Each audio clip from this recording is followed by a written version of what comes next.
Atara, yeah, yeah. Anchi, maino bona kinza mikuyo. Asuna bora baya mana wanyilo. Bona matanga na bia kyawa iyo. Amo wayele dumasaya siyo. Oh belle feu dumasaya yo.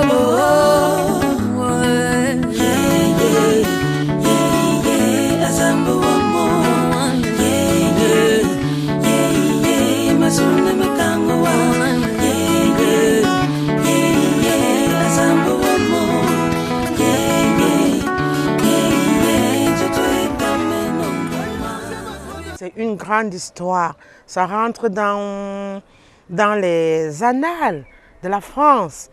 Parce qu'un monsieur comme ça, il n'avait aucun critère pour être favori. La liste, elle est longue. Nous sommes en France, on vit ça chaque jour. L'âge ne lui donnait pas raison. La couleur ne lui donnait pas raison. Mais l'Éternel Tout-Puissant a fait de telle enseigne que ce soit lui. Alors, vous pouvez imaginer, en Belgique, je peux vous dire qu'on n'avait plus de vie.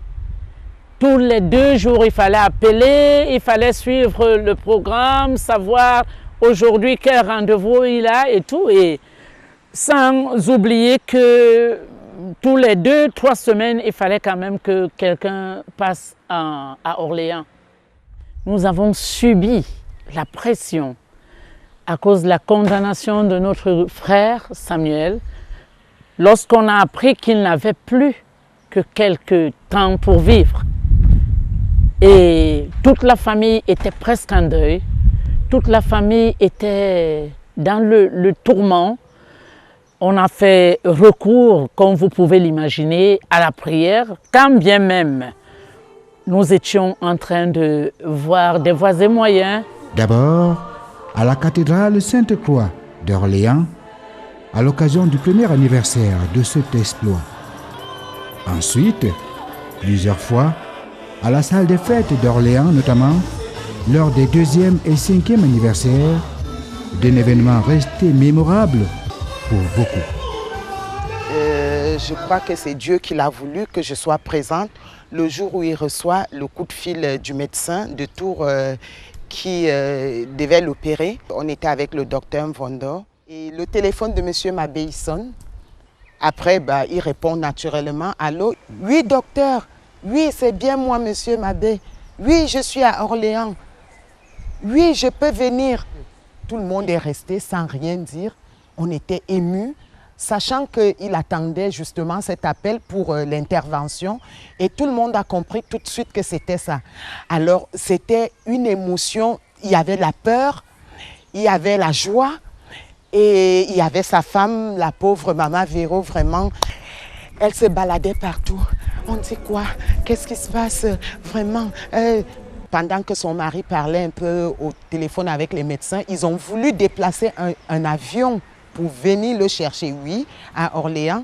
Et c'est ainsi que le docteur Mvondo, généraliste qui est ici à Orléans, qui est ici avec nous, c'est là où il dit à M. Mabé, non, nous allons t'accompagner à l'hôpital à Tours. Je dirais tout simplement à maman Véro, vraiment courage maman, tu as été très courageuse. C'était pas des moments faciles. Ils ont pu se réjouir au rythme du Makusa, du Mangambe, du Bikutsi, de la Siko, tout en songeant à soigner et à prévenir d'autres maladies du genre partout dans le monde.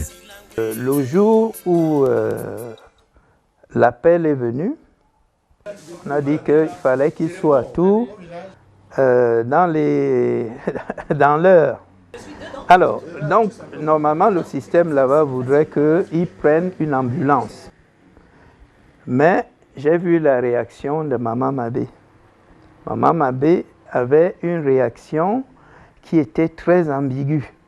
C'est-à-dire qu'elle était très contente que son mari ait la greffe, mais aussi elle avait l'appréhension de l'opération. Donc, je me suis dit qu'il fallait qu'on les accompagne psychologiquement.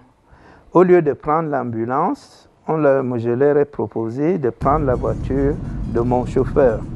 Et pendant toute la route, on les a reconfortés, on a parlé des choses du pays, ce qui a fait en sorte que nous sommes arrivés à Tours sans encombre. Et sa prise en charge a été mise en route tout de suite.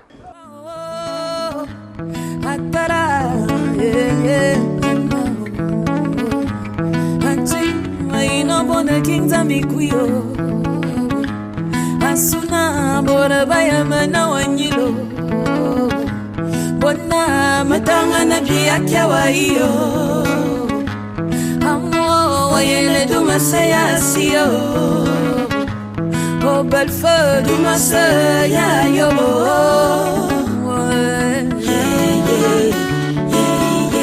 azambo mo